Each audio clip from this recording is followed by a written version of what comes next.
Safe wading is a really important part of fly fishing. You need to take care, you need to have the right equipment, you need to plan a little bit before you get in the water. So I'm going to go through some of the things that'll help you wade safely, more confidently, and more comfortably.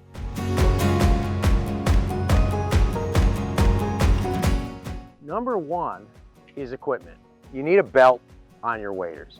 You need to make sure that that belt is cinched tightly. If you happen to fall in, what could happen is that your waders would fill with water. You're not going to turn upside down, but you are going to act like a sea anchor. And plus you're going to get your wallet and your phone and everything else wet. If you take a quick tumble with a wading belt, you're not going to get much water down below. So having a wading belt is super important. The other thing is the soles of your wading boots. I'm going to give you kind of the pros and cons of felt and rubber.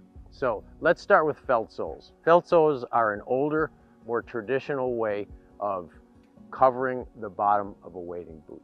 Felt grips on slippery rocks really well. It grips better than anything on slippery rocks. So if you're in an area where you've got a lot of round, slippery rocks, felt soles are going to make your wading safer and more secure.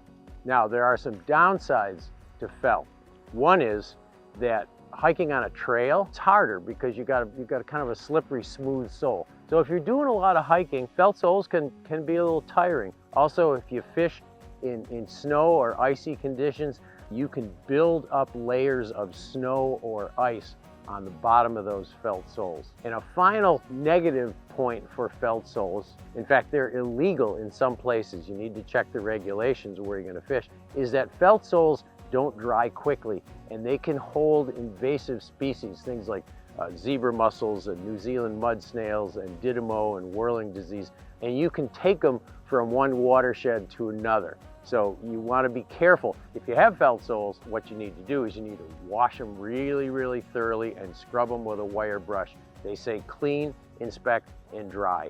You really should do that with all wading shoes. You should always, before you move to a different river, clean them with water, inspect them, look for pieces of debris or mud on them, and then if you see any debris, scrub it with a wire brush, and then try to dry them as best you can, because that's going to kill those organisms. Rubber soles are great for hiking. If you're hiking a trail, they're like a hiking boot tread, and they're great for sand, they're great for gravel. Any place you don't have slippery rocks, really super slippery, round slippery rocks, rubber soles are great, especially if you're going to be doing a lot of walking. The disadvantages, rubber doesn't grip quite as well as felt on slippery rocks. You can put metal studs in rubber soles, and that can give you a little bit more purchase on the rocks, and it's almost as good as felt on slippery rocks, maybe not quite. So those are the pros and cons. Rubber soles are great in the snow if you're fishing in the wintertime, or early or late in season and you might have snow or ice.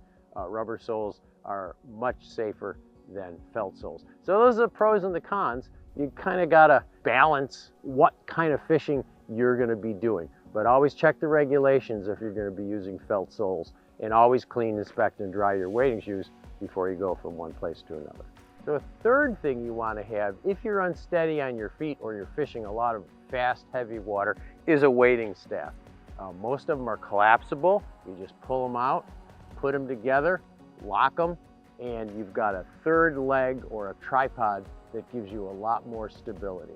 Before you get into wade, there's a few things to think about. One is that you should have polarized sunglasses because you need to be able to see through the water. You need to be able to see rocks and logs and things like that. And if the water's really dirty and you can't see into the water, then you have to be extra careful and really move slowly and carefully. But polarized sunglasses in most cases are going to really help you see where you're going. The next thing is look for a shallow place to cross. Look for a place where usually the tail of a pool or a riffle is where you're going to find the shallowest water. So that's important. Look for the right place to cross. You don't want to cross in the deepest part of the pool. When you wade and you're not sure if the water's quite fast or quite deep and you're going to get a little bit unsteady, the best thing to do is to angle a bit upstream. You want to always move in an upstream direction when you're wading. If you get into a situation where the water gets too deep or too fast and you're tired, you can always turn around and retrace your steps. You know you can get back in that direction. You've left yourself a trail of breadcrumbs where you got safe wading. If you start in a downstream direction, the current can get too fast and can push you into a deep hole or into really heavy water, and you won't be able to turn around and come back. So when you're crossing, just pick an angle and work upstream when you're crossing the river. When you're wading, you want to shuffle your feet. You want to move and feel with your toe, and then go toe, ball, heel, and move along slowly, shuffle. Just make sure that you're getting a firm purchase on each foot before you take another step, especially in fast, heavy water.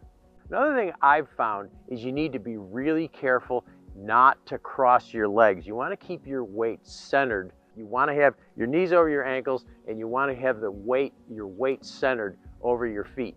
If you end up crossing your legs for some reason, it can make you really, really unsteady. So be careful to keep those feet separated and don't cross your feet for any reason. One of the things you can also do is a buddy crossing, where you lock arms or just hold on to each other and go across. 4 legs are better than 2. And a buddy crossing with a wading staff, or both of you with wading staff, is going to make it even safer. So that's another option for you. If, heaven forbid, you do fall in, easier said than done, but try not to panic. You can dog paddle pretty well in waders. If you're in heavy, deep water, just stay calm, paddle off to the side, try to get to shore as quickly as possible. It's really hard once you fall in to stand up again. It can be very difficult. So you need to just get to a really shallow place, and if you have to crawl out of the water, it's not very graceful, but do it. Just get to a shallow place. Try to get your feet in front of you if you can. If you're going through a long stretch of water, you don't want to bump your head. Try to get your feet in front of you, dog paddle, get to shore, and dry off. One final thing, when you're using a wading staff, try to keep that staff close to your body and either a little bit downstream of you or even with your body. If you put that wading staff upstream, you can get pulled away from it. So keep it here, off to the side a little bit, keep it even with your body or a little bit behind you so you can push against the current. So safe wading can make your fishing more fun, more comfortable, and obviously safer. And if you can't swim, because there may be a time when you have to swim in waders, wear a PFD. Not a bad idea.